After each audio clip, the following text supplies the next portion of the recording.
Alright, we're going to show you guys how to fix a patch. Someone punched a hole in my wall. It's pretty much the same technique for a 1-inch patch to a 3-foot patch. It's the same technique. So usually we take a straight piece, either level or a piece of wood. I like to do the outline of it.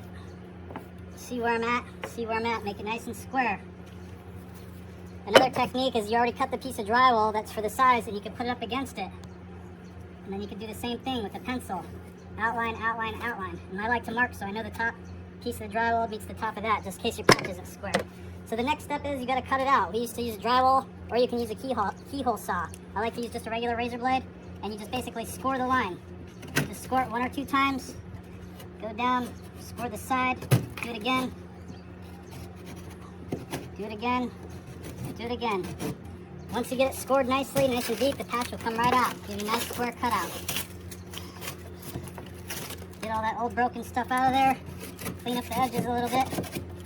Most people think you have to cut out from stud to stud so you have something to screw to. That's not the case. What we usually do is we use some 1x2s or 2x2s or even a 2x4.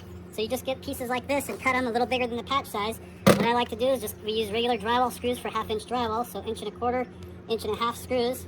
And then you just get the screws ready to go. And then you put the patch in there and you get it halfway through. This is just basically backing. I like to get at least 2 screws in there, 2 or 3 in the old sheetrock.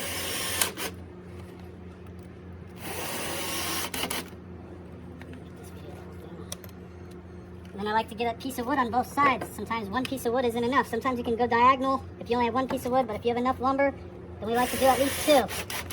I think some guys, they'll do 4 pieces, but I think that's going overboard. Maybe if the patch is over 3 foot, maybe you want to do all 4 sides. But with the 2 screws in it, then it's good to go. Now I got my patch. I don't remember which way it was, but good thing I made that pencil mark to go right there. The patch is kind of loose, so I just shave off or use a rasp, take some off, and go there. This patch is not tight, but that's fine because I'm going to be using a quick set materials and a fiberglass. So once we get the patch in place, I like to screw it in. And it helps if you actually get the screw in the stud. Same thing here, you want to get 1, 2 screws on each side, that way the patch is nice and secure because we don't want it to come out and re-crack out. 2 screws, 2 screws. There we go, we just hung our patch, so we no longer need our hanging tools. I always keep a bucket with my hanging tools. A lot of guys wear a big hanging belt, but I don't need all that just to do a simple patch job. Once we're about ready to do the tape, I just like to always scrape it to take the rough edges off. And sometimes when there's a gap like that, you can mix some quick set mud and pre-fill it, or you could just put the tape on it. I use a fiberglass tape. I put it on each side. This fiberglass will keep it from cracking, A nice easy patch. That should be good enough. I like to press it down so I know it's secure. If you want to even double it up, do a nice diagonal piece each direction. That'll even make it even better and stronger.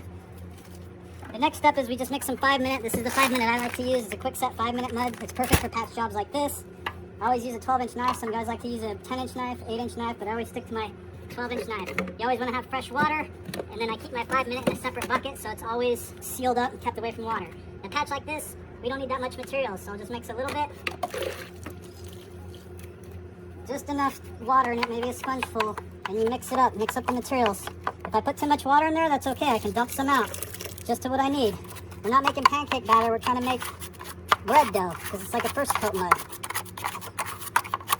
I like to scrape the sides, get all the dry powder mixed in there, so we don't want to waste any materials.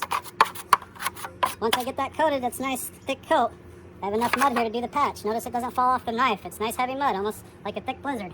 So then we go through like this. Since there was a gap, I like to push down the material so I know it gets inside that gap. So now it's nice and sealed. And the next step is we just do a nice heavy first coat. Nice heavy first coat. Nice heavy first coat. Same thing like coating the joints. You just feather the sides, top and bottom. Nice heavy first coat. It doesn't have to be perfect on the first coat. It's just a nice fill. This is a 5-minute, so I like to get rid of the old materials. I usually keep a trash bag or an old box of mud here. And we always like to keep the bucket on the lid on the bucket so we don't get water in there when we wash up. Then you go through and wash up your tools. And by the time you're done washing up your pan and knife, the mud will have set up. It's a 5-minute mud. Sometimes it sets up in 3 minutes, sometimes 8 minutes. So you just got to be right on it. So by the time you get everything washed up and you get ready for the next, set yourself up for the next step.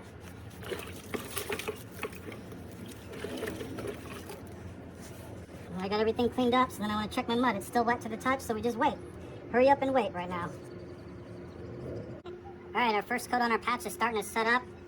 It's still damp, but you can work with it. So I get a fresh sponge out of my water bucket, make sure it's just damp, and I take the edges of patch and I feather those in with a damp sponge. And I like to go through the patch and just go over it. Then I take my 6-inch knife and I feather it, feather it, feather it, feather it.